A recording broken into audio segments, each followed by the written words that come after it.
Sir, so far sir, kita subong sa signal number 2 ang aton northern part, kag diri naman sa Bacolod, signal number 1 kita. So ang aton nga mga trips in all ports from San Carlos to Pulupandan is cancelled.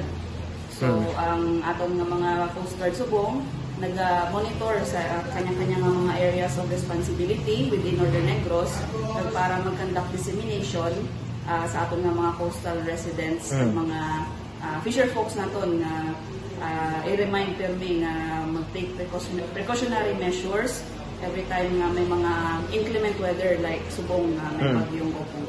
So far, ma'am, may ara ka mo siling ginpapauli bilang ng mga fisher folks natin nga nagtigaulog, ginagpangisda? Fortunately, sir, so far wala man kita, sir, mga reported incidents nga muna. Kag ang aton ng mga residente subong obliged man na nagasunod man sa aton nga reminders. Kag so far sir ang aton mangid nga mga situation subong may mga stranded passengers kita sa Bredco kag sa Escalante Port. Pila ka bilog ni ma'am kabilogan halin sa Bredco? Sa 104 stranded passengers. Oh, kamusta ni sila dito, ma'am? Yes sir, so sa subong sir ang aton nga mga substation sa Escalante kag Bredco nagakandak sang assistance, humanitarian assistance, giving of meals, snacks, and water para ma-lessen ang burden natin ng mga stranded passengers.